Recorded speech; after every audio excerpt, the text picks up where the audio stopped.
So we'll see it come up. One second before you let me put my phone to our page, to this page, so I can share it as soon as it pops up to my feed. Oh, wait a minute! You already shared it. I haven't shared it yet. I just hit stream, and it looks like we're about ready to stream. Here we go. We are okay. I'll share it out right now. So I'm going to share this out on my feed. And share the feed, and then I'm going to tag you, and we're live right now. So all right, so at Scott Wilson. Okay, at Scott Wilson.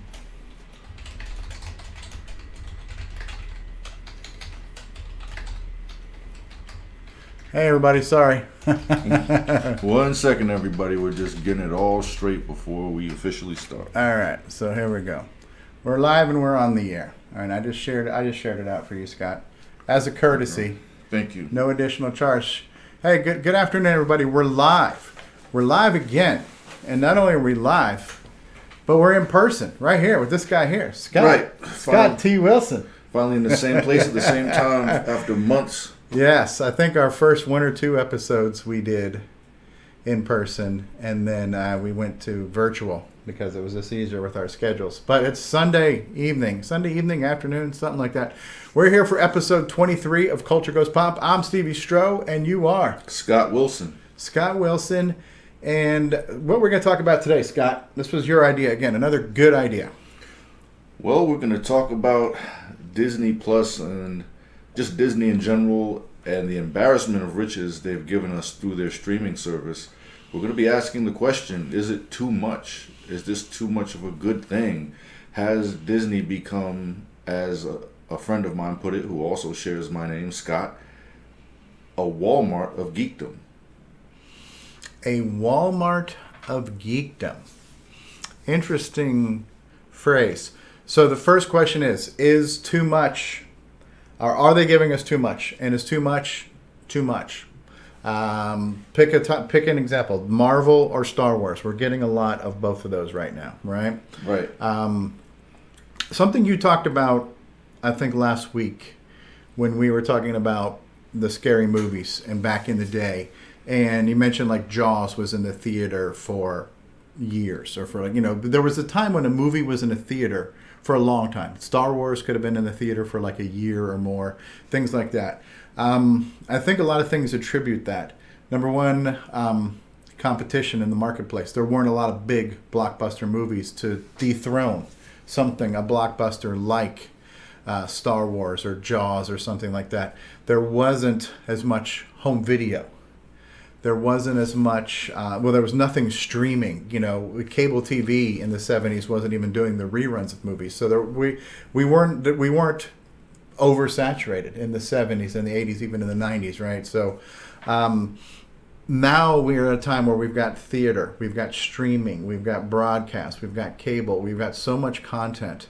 And even, 3 years ago, before Disney Plus, we had a situation where the Marvel movies, if you were lucky, a big Marvel movie came out once a year, maybe once every other year.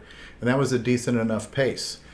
So that brings us to your question. So when you brought up this topic, it made me think of what you said last week about how movies used to be in the theater for a long time. Yes, well, that was the standard operating procedure back in the 70s when the blockbuster was born, depending on how successful a movie was. And also, movies did not open day and date everywhere the way they do now. It was Jaws that made that a thing. But before that, a movie had what was called a slow rollout, where it would open in certain key markets to see how it did, and then it would slowly expand. A movie didn't necessarily open everywhere all at once at the same day and time. And I think Jaws, I'm not sure which other films, but were the first ones to sort of start that as a thing.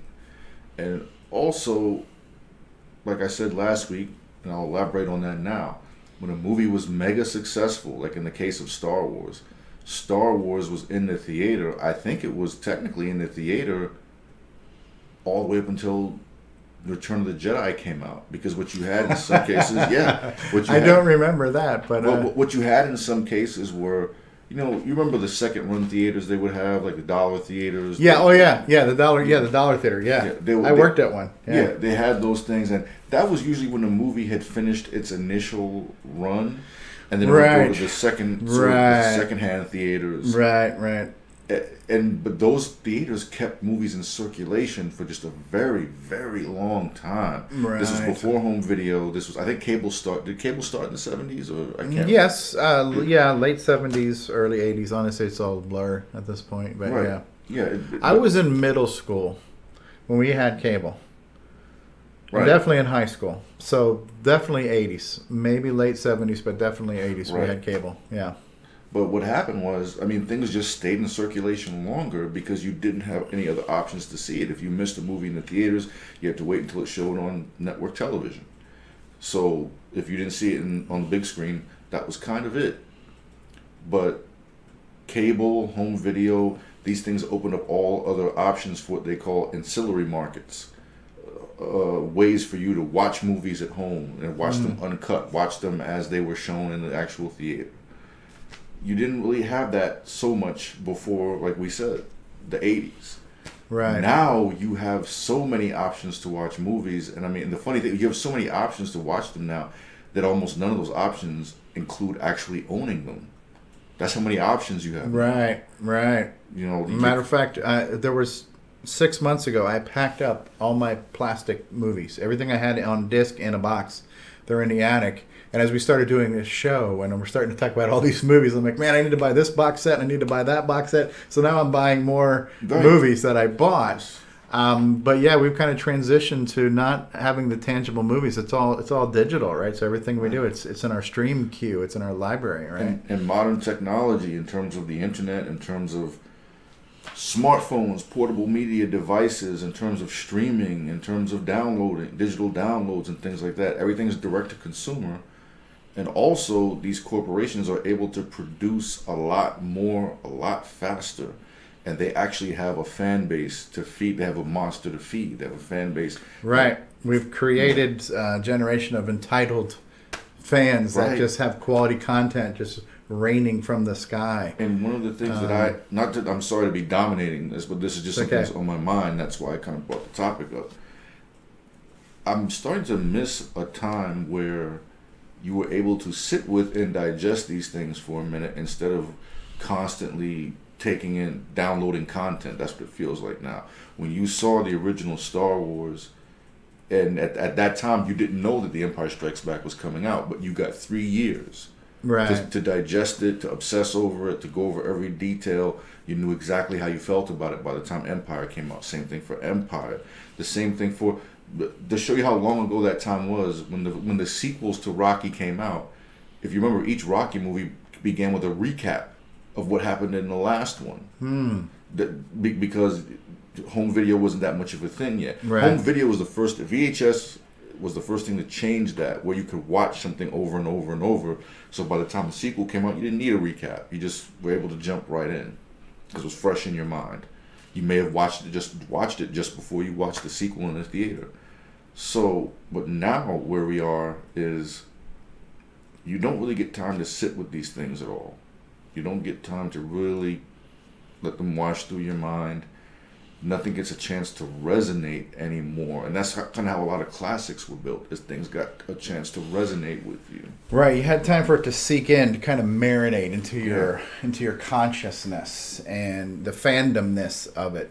Yeah, because I remember when Star Wars came out, there definitely wasn't a home video version of Star Wars for many years. There were some comic books, there were some magazines. Every now and then you would see something on broadcast television. You would see something like, I loved watching the making of Star Wars, the special effects of Star Wars, things like that. So we got little tiny nuggets of stuff to kind of string us along. Magazines and comic books kind of kept us going. Books. I actually had the book on the art of Star Wars, all the like black and white drawings, like in the Ralph McQuarrie stuff, and all those like concept art that was used for the film. So there was a lot of that we could consume to continue to kind of build our appreciation for a big movie like a Star Wars back then. And again, there would be years before we'd see a sequel. Right. And so now we live in a time where basically Disney owns everything that you and I grew up with. Yes. Right. So Disney owns Marvel. Disney owns Lucas, which is Star Wars and all kinds of other stuff. Obviously, Disney bought Pixar, and Disney owns ABC. So they own television, they own movies. They bought up Fox. So that, so Disney is buying a lot of stuff. Now, one thing that I will say, I did like, and this used to run from my mind for a long time, but before streaming just became epically huge, there was a lot of money to market a movie. Yes. And you spent all that money, you watched all the commercials, and some people are the people that are like, all right, I'm going to see the movie the day it comes out in the theater. And I'm kind of that way with a big movie, a big franchise like a Star Wars or a Marvel. I want to see it in the theater. I want to see it when it's fresh while the buzz is still there. And there are other people that will say like, well, you know what? I want to see it, but I don't want to see it that bad, so I'll wait for it to come out on home video and I'll buy it. Right? And if you got a family and you're trying to bring your whole family to the movies, it can be expensive. You buy it on DVD or Blu-ray, you buy it for $20-$30, you own it for life. So some people would say, I'll just buy the movie. I always wondered, why didn't they do a simultaneous release of theater and home video? I understand financially maybe some reasons why, like we want to capture the box office, we want to get as much money in to recoup all the money. The releases can cannibalize each other. Right, but on the one hand, I was thinking it would make so much sense. You wouldn't have to market this movie twice, because what you market it when it's in the theaters, 6 months later you market it again when it's in home video, and you have to hope that somebody still wants to see it, because now you've had 6 months time for people to poop all over the movie who didn't like it. If you could have said, all right, you know what, I don't want to pay $25 just for me to see it in the theater with popcorn. I'm going to buy the video and we'll watch it at home. I always wondered why they didn't do that. Now, COVID changed that. And that's one of the reasons why I actually got HBO Max, because HBO Max was doing same day movies, big movies, like the new Mortal Kombat movie and the new Dune movie and the Wonder Woman and all these things. And Warner Brothers actually got taken to court over quite a few of those. So... they did that, and that for me was a selling point to get HBO Max, because like, oh man, I can watch these movies, the King Kong versus Godzilla, all these big tentpole movies. I'm like, man, I want to watch these at home, and I can see them while they're new. So I'm part of the buzz while everybody else buzzing on a new movie. So I really like that idea.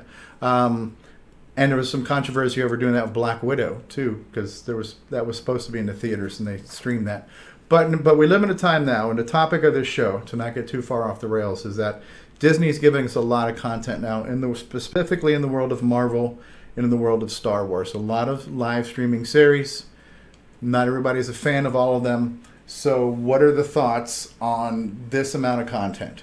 And so obviously you got some thoughts on this, Scott. So what are your thoughts on this quantity of content that we're receiving? Well, my knee-jerk reaction is that it's too much, although to be honest I'm kind of torn on it, because on the one hand I do like the idea that instead of coming out with one Marvel show per year or every few years, you come out with say 5 or 6 over a 2-year period, and it gives the viewers an option, because I was never one of those guys that read every Marvel title. And then in fact, it's funny because what Marvel has basically done, Disney Plus is becoming the streaming equivalent of a comic book store, like where you go in there and all the titles are on the wall.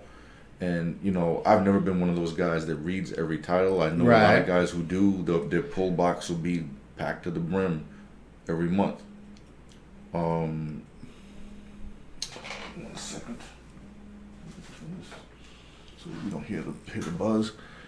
My box, or their box, will be filled every month with like 30, 40 titles. And I never understood that, because as much as I love Marvel, I don't love every title. Right. So streaming... Who's got time to read all that, right? Streaming has become the equivalent of that. Right. I have so many things on my watch list on every streaming network that I will probably never get around to watching, right? So, it's a first world problem, all right? Do you feel with the amount of quantity that we're receiving, let's just start with Marvel, and then we'll switch over to Star Wars. With Marvel, do you feel the quantity of Marvel is diluting the quality?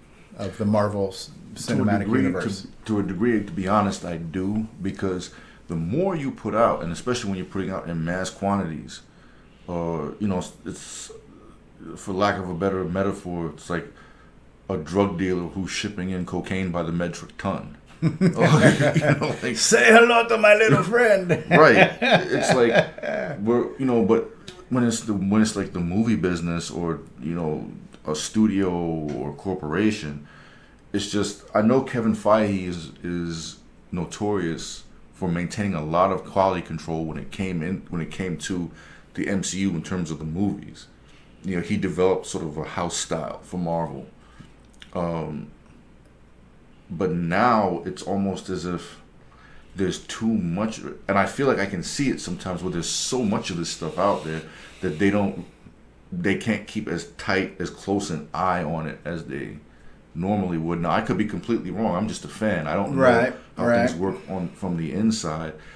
Whereas, and I want to give a shout out to Justin Jordan, the comic book creator, because he actually had a post the other day on Facebook that showed how, as much as people keep complaining about the CGI with She-Hulk, he showed sort of two comparison photos side by side of sort of She-Hulk running, like before and after, before the special effects were added and after, and then you realize, okay, we may not be happy with the special effects, but it took a lot to do what they did. That's not easy what they're doing. Right. So, but I just kind of feel like it's just, long story short, I enjoyed Obi-Wan and the Book of Boba Fett to varying degrees. I'm not as hard on them as most people are, even though both those shows had glaring problems. But I just kind of look at the whole thing, especially looking at Andor, which I think is slower paced, but a much more rewarding watch. Yes. Than Boba Fett. I would agree with you. My wife doesn't agree with you, but I'm of the same mind of that. I do like the slow burn on that. Well, the thing is, it's the Andor, and I hate to sound elitist when I say this, Andor is like a real show. It's like some people say it's like a BBC spy show. Yeah. It's more of a drama, and it's it's a heist movie. It's also, it's a spy movie. And I'm 3 episodes behind, so I'm saying that not having seen the full run up until this point. Everybody dies. I hope not. Please. Well, yeah, and in Rogue One, everybody dies. Everybody's dead. But I mean, and it's like, that's the kind of Star Wars show that a lot of fans have been asking for, and that leads me to another point about sort of this oversaturation. I think it's a mistake now, because one of the things that like Disney is attempting to do, and I think a lot of these studios are attempting to do, is to give fans what we've always asked for. And Disney now, with this streaming service, has the opportunity to try to be all things to all aspects of fandom. And I've not always been, but as an adult, I'm of the belief that just as a man who represents himself in court has a fool for a client, to all these studios out there in Disney, you are listening to the fool in this case if you try to listen to fans tell you what we want. We don't always know what we want until we see it. We didn't know we wanted Star Wars until we saw it. So the perfect example of that is like when Steve Jobs ran Apple. Apple was the company that we didn't know we wanted something until they released a product. And then it's like, oh my God, I've got to have this thing. I didn't know I needed an iPhone. I didn't know I needed an iPad. I didn't know I needed the iPod before the iPhones, right? So they developed things that we didn't know we needed. And once they were there, we're like, oh my God, how did we live without this, right? And then also I just want to say hi to Barry Nelson, if you're still out there. Barry commented on our Black Adam episode and gave us some feedback. We did air your feedback on last week's episode, Barry. So thanks for that feedback on Black Adam. Thank you, Barry. So shout out to Zach Grills again. I haven't forgot you. I'm going to get with you, and we're going to bring you on here somehow. Yes. Although the in-person might be more difficult, but the virtual we could definitely do. And what was I just talking about before I said hi to Barry? I forgot. What were you just talking about? I don't remember. I don't remember what I was just talking about, and that's okay. We'll move on. Right. But we were talking about Andor and the slow burn and the spy story, and you don't know where it ends. I said everybody dies, but right. no. But when when Rogue One came out, it was one of the first new live action Star Wars. Matter of fact, it was the first new Star Wars movie since the prequels. And it took place just before the first Star Wars movie we ever saw, which was Episode 4, A New Hope. And Andor is in my top 4, not Andor, excuse me, Rogue One is in my top 4 favorite Star Wars movies because it is as good as A New Hope. It is as good as Return of the Jedi, all these movies, right? So of the first 3 movies, and then you had the 3 prequels and the 3 sequels, but when Rogue One came out, it's in my top 4 favorite Star Wars movies because it feels like a real Star Wars movie. Matter of fact, it feels better than some Star Wars movies because Star Wars very much dealt with fantasy. Star Wars very much... Well, it's an actual war film. Right, yeah. So Rogue One was really gritty, and spoiler alert, everybody dies in the end of Rogue One. It's a literal suicide mission to get those rebel plans to Princess Leia. So it was a great story of the early days of the rebellion. We learned all about the rebellion in episodes 4, 5, and 6. Star Wars. I want to say episode, and I get that confused with movie and streaming. But yeah, so Star Wars, Return of the Jedi, Empire Strikes Back. I loved Andor. I keep saying Andor. I loved Rogue One. And so Andor is the story leading up to behind the scenes of Rogue One. And it's done in that same vein, that quality, where it's really gritty. So Andor is a good example of it's not too much, or we are getting the quality with the quantity of Star Wars content coming from Disney Plus. But I don't know that I was as enamored with the Book of Boba Fett. That was very meh for me. It was, that's right, and hence the problem. Yeah, it's just I kind of feel like that's what's going to happen with the more of these shows they release in a given year. The more of them are just going to be middling. They're not going to be bad enough for you to hate or good enough for you to like. They're just going to be kind of hovering somewhere in the middle. Right. And now, of course, I've heard people say, what's there to complain about? Because when we were kids, this is exactly what we wanted. Right. And, And if I was a kid, I'd probably be happier than a pig in poop. Right. But, we're kind of not but as an adult, kids anymore. Yeah. So it's, I'm kind of hesitant. Even with all the complaining I've done, I'm kind of hesitant to say that they shouldn't do it. Right. I'm hesitant to say that because, again, it's sort of like it's like to go back to the drug dealer metaphor. It's like a coke addict complaining that I have too much cocaine. Right. Right. So you don't want to be that way about it. Right. But I am concerned with burnout. I am concerned with the quality slowly being diluted. Yeah. So I would say, fortunately, so far with the Marvel live action, I don't think anything has really sucked.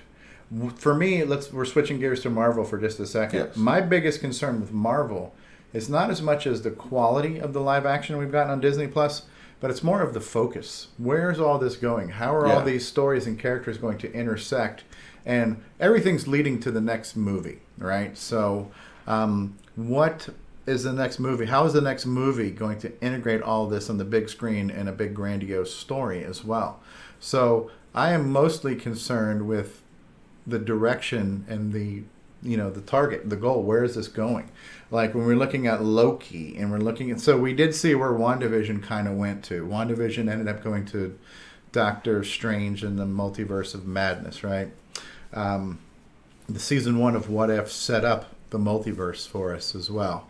We're now seeing that Charlie Cox's Daredevil is being brought into not only Spider-Man, which was Far From Home. We saw Charlie Cox there, Daredevil, Matt Murdock. We saw him in She-Hulk. So we know that we can expect a Daredevil Spider-Man team-up on the big screen. That's been teased. We can kind of expect that. So when they're doing all this live action and all these series, one of the questions is, where is it going? And how's it going to affect the next big movie? I'm pretty sure we're going to see Daredevil and Spider-Man on the big screen. I'm pretty sure the She-Hulk will be in the MCU. She is in the MCU, but I'm pretty sure she's going to be part of a next big Avengers Phase 4 style big movie.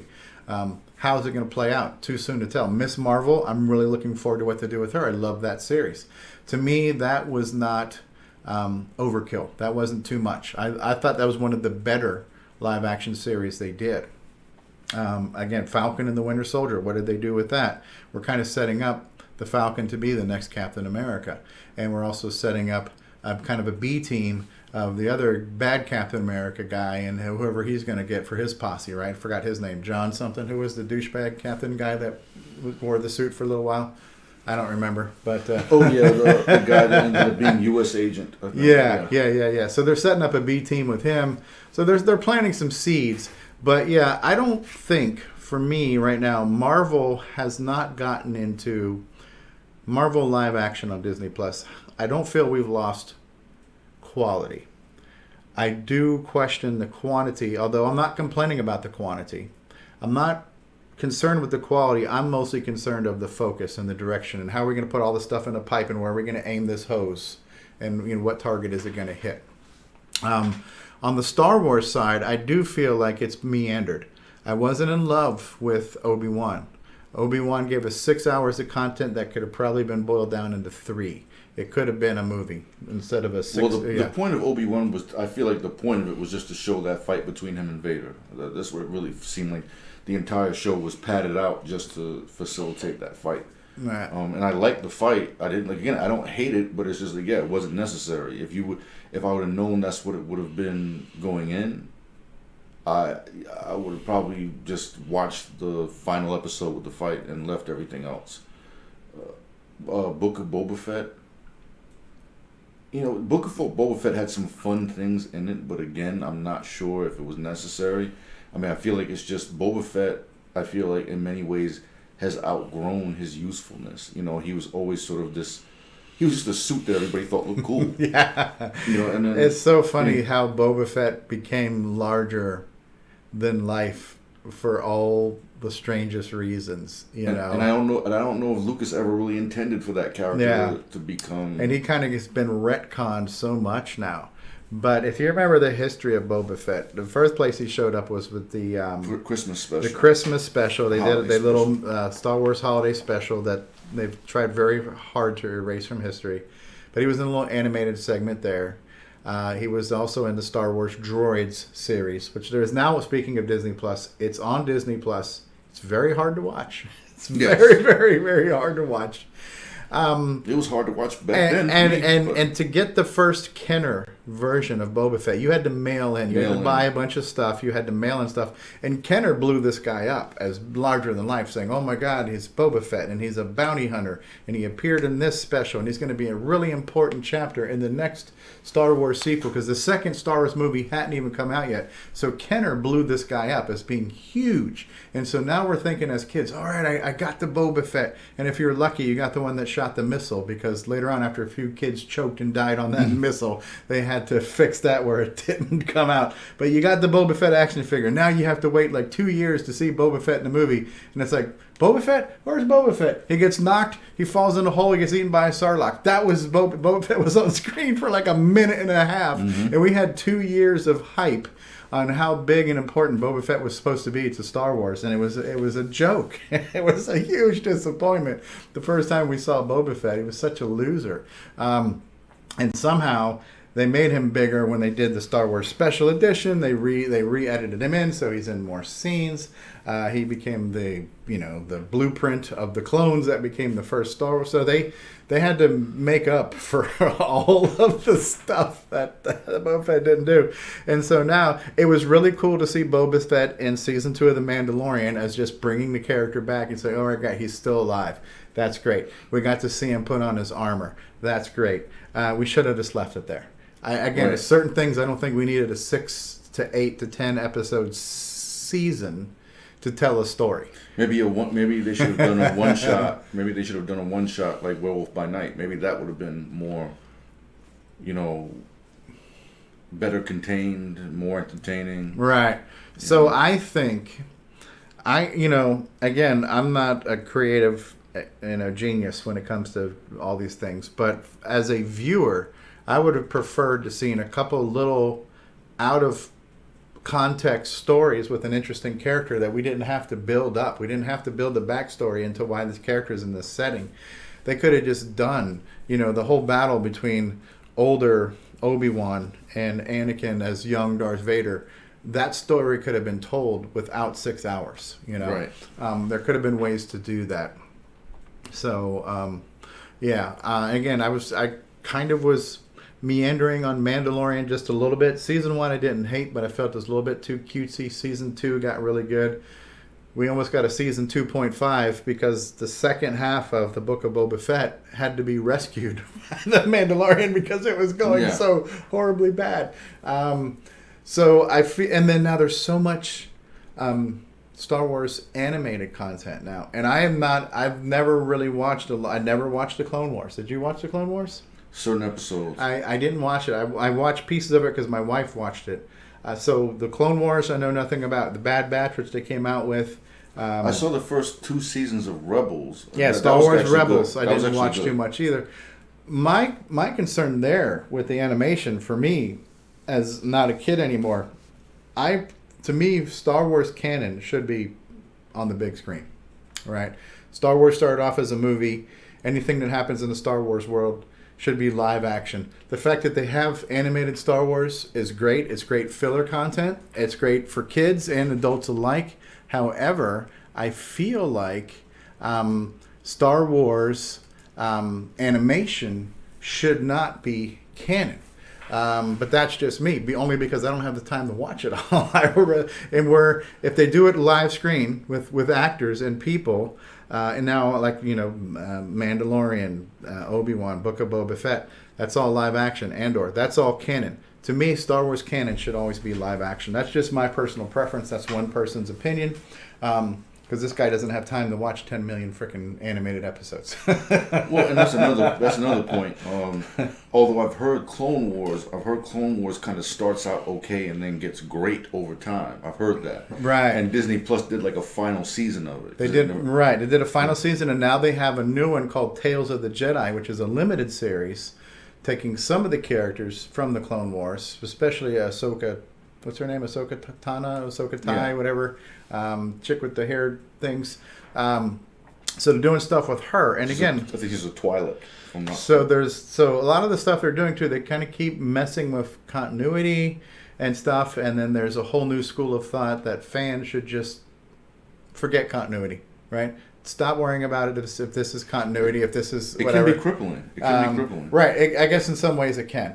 So there are things that happen in newer productions that are going to contradict things that happen in older productions. I get that. It's hard to be completely true to canon and continuity at some point in time.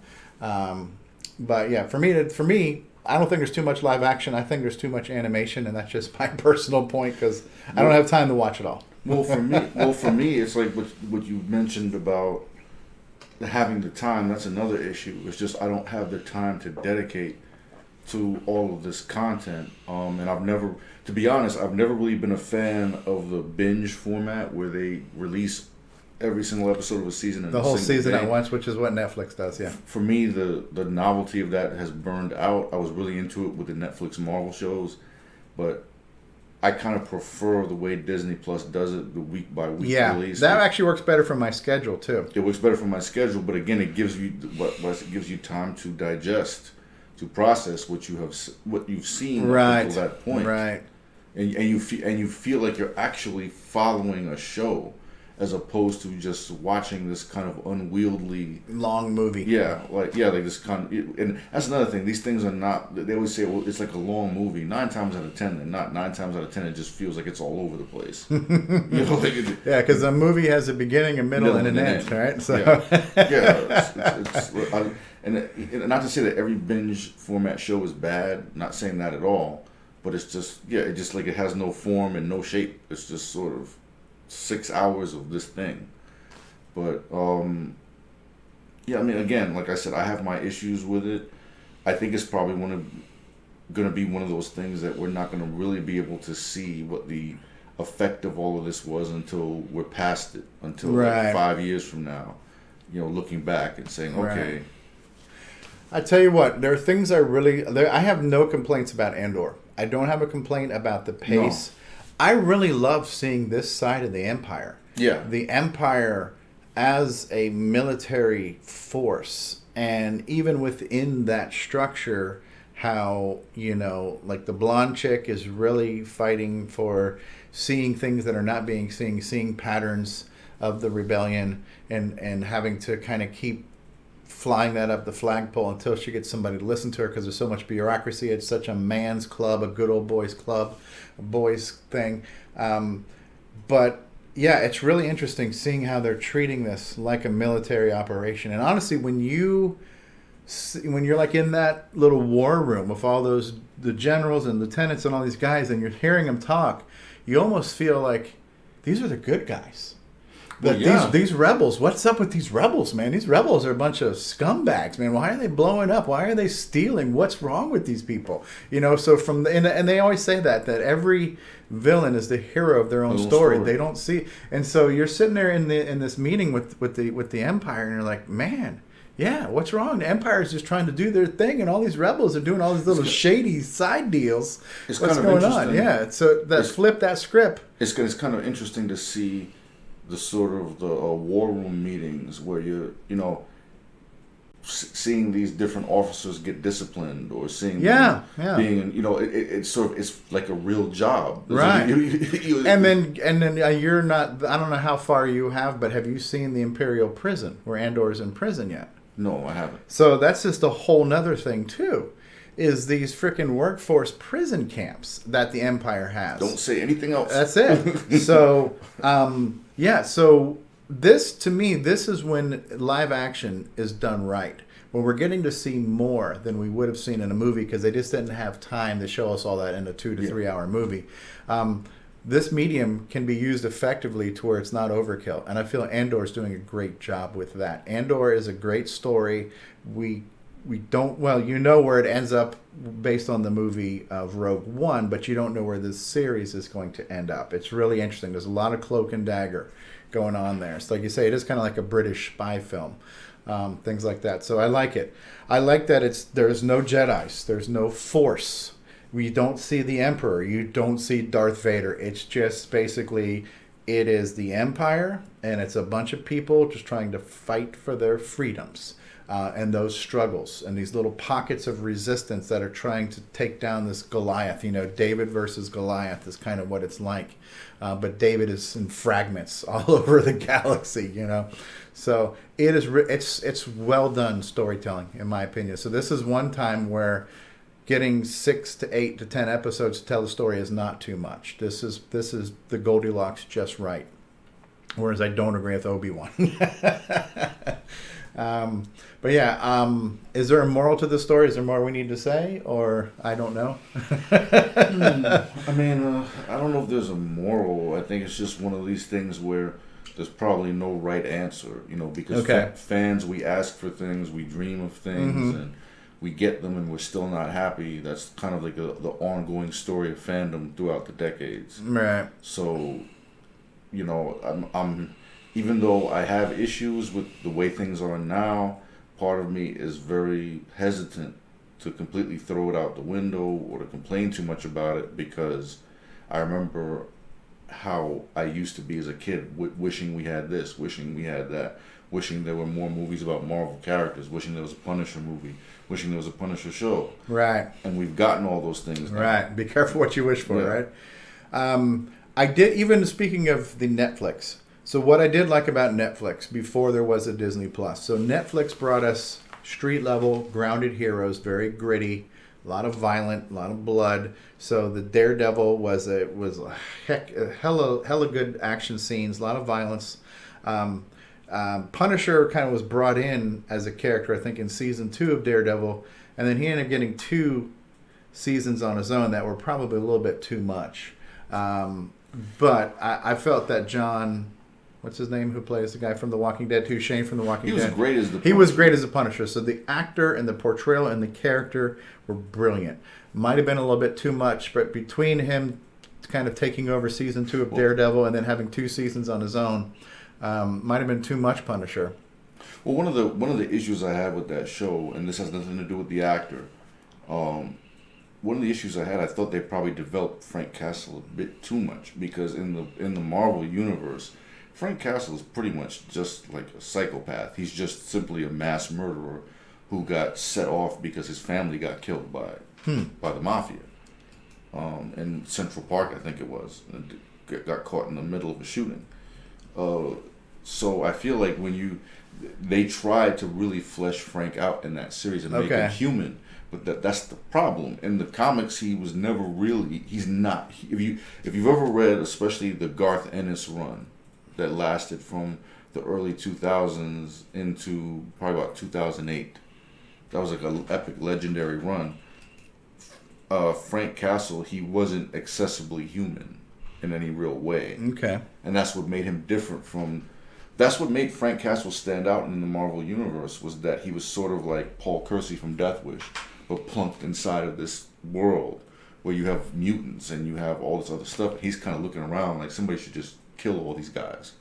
Like, that's what made him interesting. And it's probably a little hard to build a show around that character, so I understand why they did what they did. It's probably, Right. You want if he's the main character, there you should have some sympathy for him, or at least understanding why he's doing what he's doing to a degree.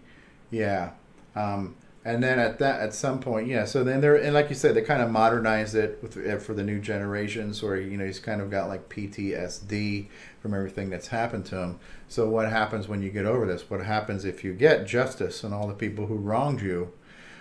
How far can you keep taking this character then? If he was just after those who killed his family and set him up and framed him, okay, they're all dead now.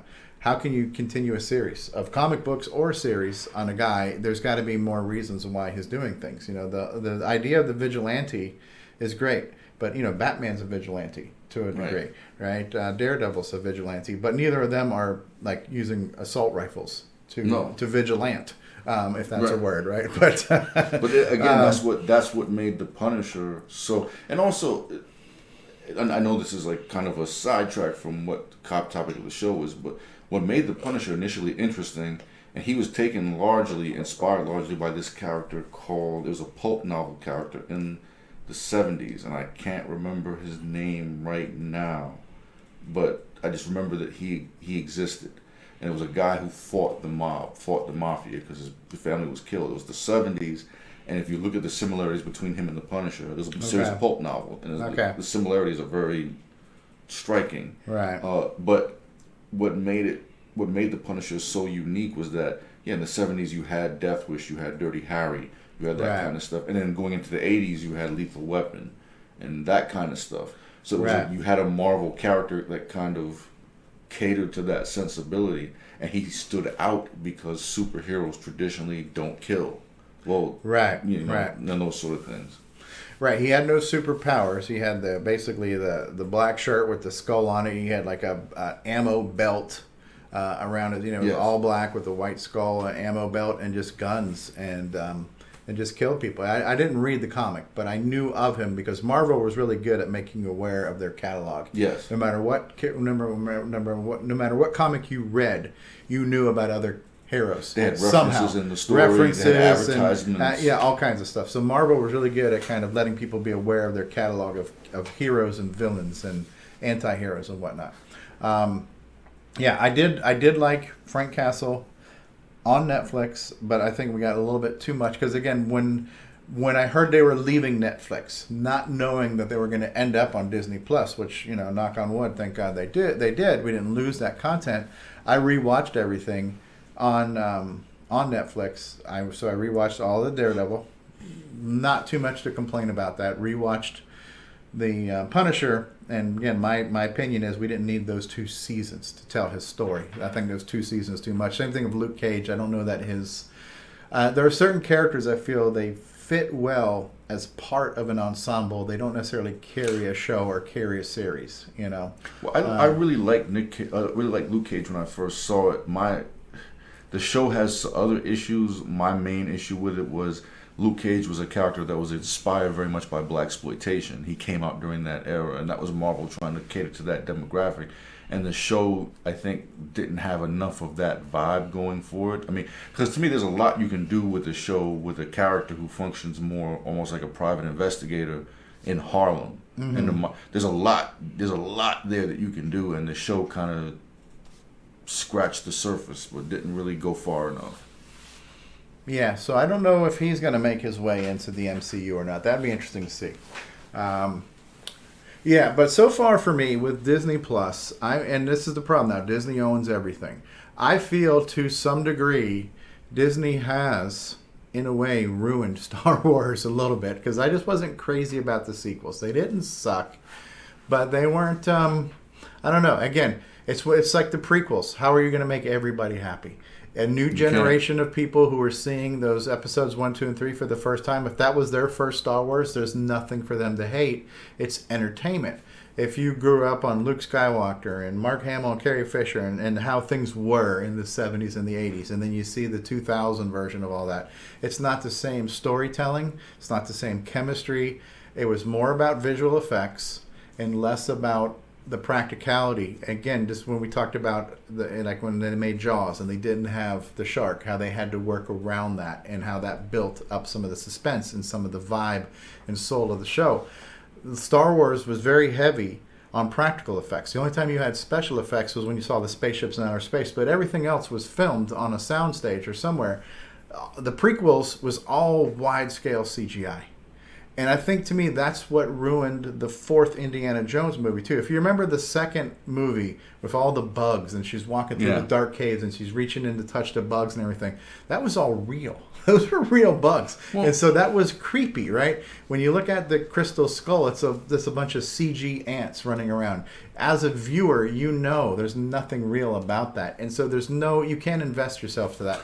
I felt that way about the full prequel trilogy. It was all gloss. It was all CGI, visual effects, no soul, no story that I could really insert my heart to. Well, there was that element of it, but I also think that there's an issue whenever you try to recreate the magic of something that was perceived as magical. Right. The original trilogy, and especially the first two films in that trilogy, there was just nothing like that at the time. I mean, there were things. You had the Flash Gordons, all the things that inspired Star Wars, but the way they were presented in that one package, and for those of us who were lucky enough to have seen at least one of the films in the original trilogy during their initial run, there was something magical about those films. Captured a certain magic of fandom, of just absolutely. These are the things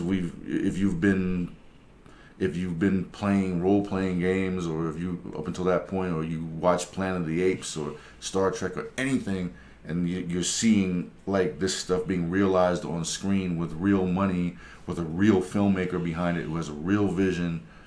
I don't know if you can recreate that kind of magic. I like the last Ghostbusters movie, this last one that came out, but it just doesn't have the same impact as that original. Nobody was asking for these things. Well, for us, because we've seen the original. Maybe for a new generation who saw that for the first time.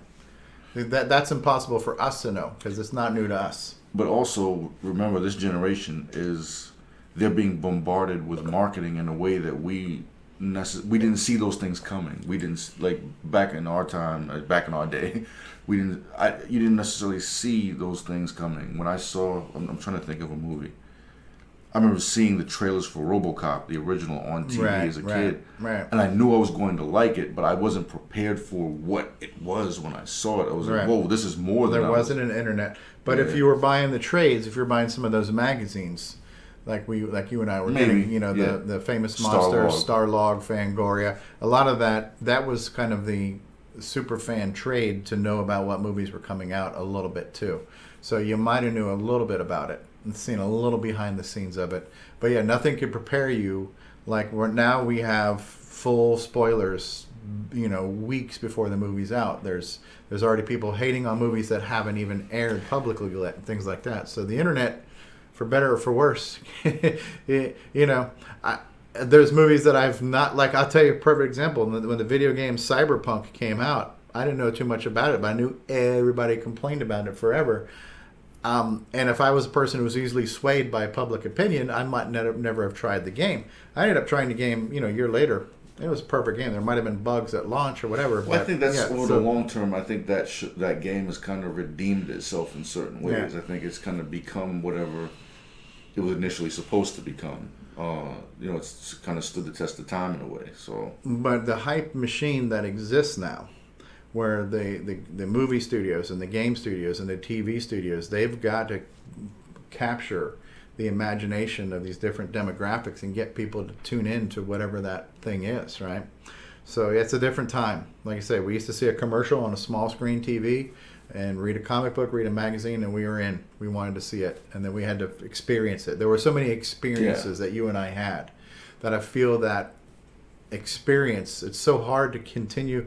It's like heroin, you know. It's like you tell the coke dealer, keep trying to chase that high. How do you keep getting a new experience on a movie, telling us a story with people and places that we haven't seen before? It's really hard to do, and that's kind of what they're trying to do by throwing all this content at us. Well, it's also as you enter middle age, you begin to realize that it's not so much now about chasing the high as it is learning to accept some of these things for what they are, accept them on their own merits. You know, you're never going to see another Star Wars movie that affects you in the same way that the first one did, or that Empire Strikes Back did. That was the big cliffhanger at the end, right? That was 40 some odd years ago. Yeah. It's just not going to happen the same way anymore. So now you got to decide whether or not you're in for the long haul, or it's time to jump ship, or what have you. But the complaining kind of doesn't really help. No. So what I will say, to get back to the question, is Disney Plus giving us too much? I would say not quite yet, but I believe there is a danger there. There's a threshold that we may cross, and hopefully they're towing that line. For me, I'm okay with any amount of quantity, but I have a certain expectation for quality, and they're Disney and Marvel and Star Wars. So these are people that understand quality and their legacy and all these things. They understand that, but to me, Obi-Wan was a fan film. It was a fan film that actually had decent special effects, but it didn't feel like it had the quality of a true Star Wars production, and that's the risk. And again, is that going to affect old fuddy-duddies like you and me? Maybe newer fans, maybe not. I try to be really fair and balanced and give things a chance and say, yeah, I liked it, or whatever. I don't want to be too judgmental, too harsh. But I don't know. To me, the Obi-Wan had the same effect as me as the original prequels did. There were moments that were good, but those were scattered in between a lot that wasn't good. So it was really diluted. The quality was extremely diluted. I think Andor is definitely making up for that, and I'm looking forward to you and I both finishing that season and talking about that as a whole nother episode. Maybe as we want to wrap it up, what would be your wishes? What would you love to see on Disney Plus small screen, and how that transitions to the big screen? Do you have any wish list items? I don't know if I have really a wish list, because again, it's kind of hard to put a list like that together, because I've kind of seen all of my favorite characters up until this point be represented in some way, and with both Marvel and Star Wars under the Disney regime. What my hope for right now, I wish they would sort of wait before pulling the trigger on some of these new products they want to put out there. But again, I know that's a fan speaking. This is a corporation. They have a streaming network, and they got to keep this. They have to keep eyes on this thing. They have to get as many eyes as possible and keep them. Yeah. So that the game that they're in doesn't really allow for sort of my fan wishes for a quality level to be maintained. They're not in that game right now. They're in the game of, look, to justify the amount of money these shows cost, to justify having the streaming network out there, we have to put out a certain amount of new content every year. So maybe that's not something I can ever, I'll never really have exactly what I want. Okay. So, are you looking forward to the new Willow? The kind of legacy. So I'm looking forward to the new. I'll watch it. I'm looking forward to the new Willow. So there's a legacy sequel of Willow where Willow is older and he's going to be working with a newer generation on a whole new epic adventure. So I am looking forward to the new Willow. I enjoyed Willow. Willow to me was a dark horse. It was a cult classic that didn't become a huge blockbuster that it should have. But I feel the legacy of that original movie and what they can potentially do, if they can do the Willow new live action streaming series as well as they're doing Andor with that level of quality, which yeah. I believe the potential to be there is there. So I'm looking forward to the new Willow. I am thoughts and prayers for the new Willow. I want it to not suck. I want it to be amazing, and I'm looking forward to that because that one we already know is coming. I'm looking forward to more Star Wars stories like Andor, where Andor we know where it fits into the timeline, but it's not dealing with Jedis, Emperors, Darth Vader, Luke Skywalker, but it is a good grounded story in the world of Star Wars. I'm looking for more Star Wars that does not rely on anything we've seen or heard before. I would love to see more Star Wars stories that are just not Jedi versus Sith. That's what I'd like to see on a big screen or on a small screen. And something you say where you've seen everything and we've seen everything in the world of Marvel, something I don't feel I have seen to the quality that I personally deserve is a really good treatment of the Fantastic Four. So we've had some mediocre treatments of the Fantastic Four. We have been teased at a Reed Richards in the Multiverse of Madness, and we don't know if that's going to be the real Reed Richards in Phase 4 of the MCU or not. But I feel like there is a Fantastic Four story to be told. There is the perfect cast out there that we've yet to see. I don't know how they're going to handle Ben Grimm because the first run they did with the costumes wasn't terrible, but you knew it was a guy in a costume. CGI presents its own problems on look and believability, but how are they going to give us Ben Grimm? What version of the Fantastic Four are we going to get? Are we going to get the original version with Sue Storm and Johnny Storm and Reed Richards and Ben Grimm? I hope so.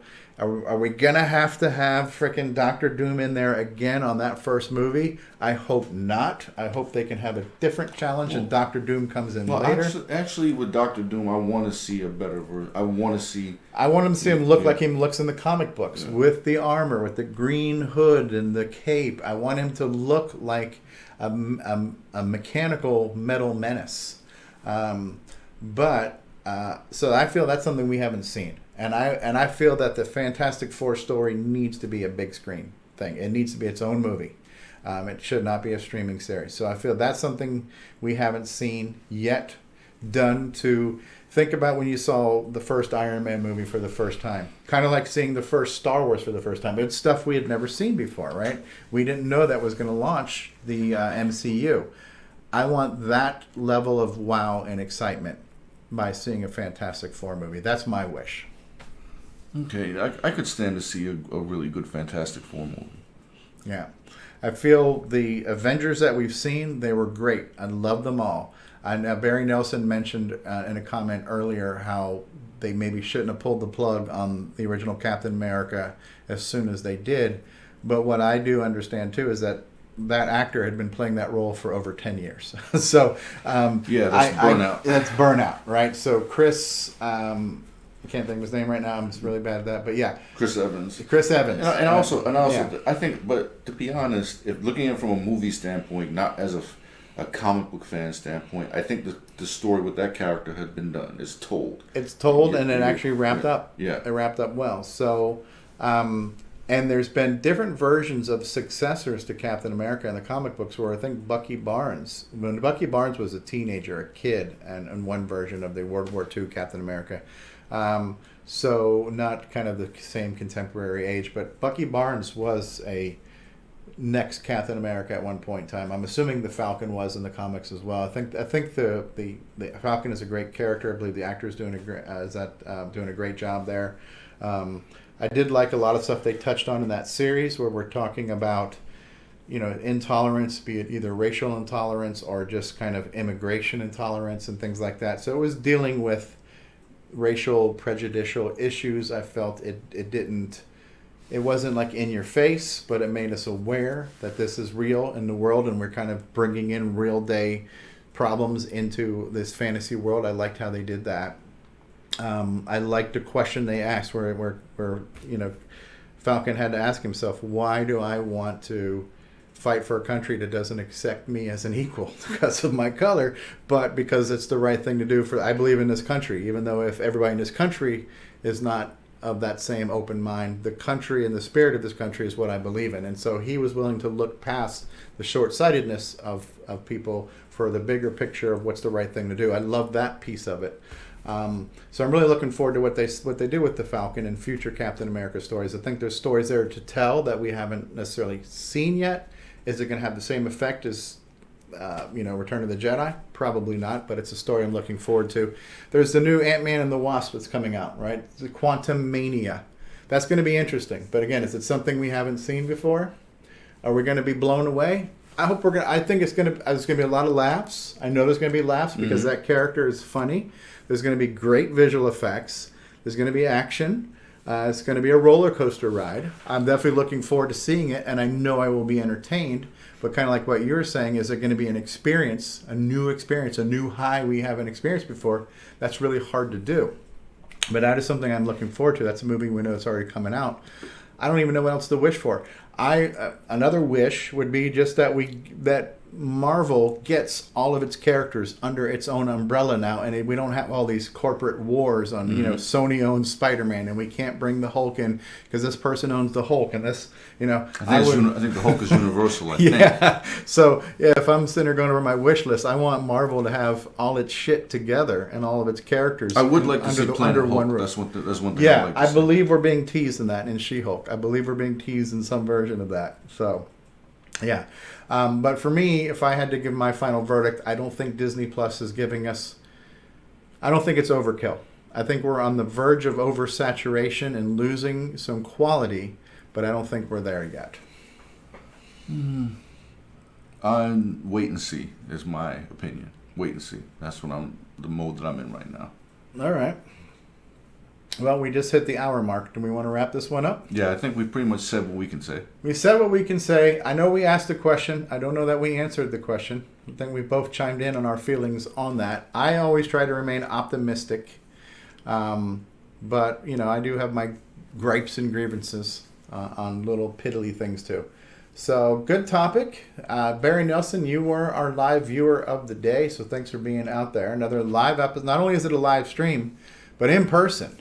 So no fancy background music, any of that kind of stuff. Just raw webcam and microphone, static shoot, but it's working, hopefully. All right, so this concludes episode 23 of Culture Goes Pop, the live stream and the podcast. If you want to listen to this later, you should be able to listen to it on Monday or Tuesday. If you subscribe to us wherever you get your audio podcasts, on Apple and Amazon and Anchor FM and Spotify, and even on Amazon Music you can get us. And so wherever you get podcasts, make sure you subscribe or follow or whatever they call it. And if you could give us a rate or review on your favorite podcast app too, that'll help us get discovered. Send your feedback to us via email, show@culturegoespop.com. Any closing words, Scott Wilson? No real closing words. Just hoping that we as fans can find a nice balance with what we've asked for, but now complain about. That's where I'm at. Right. I would prefer higher quality and less quantity. If I had to pick one over the other, I would say raise the bar. I agree with that. Raise the bar on the storytelling and the intensity of the story versus the number of stories you're throwing at us, the pace. All right. Take care, everybody. We will see you next week.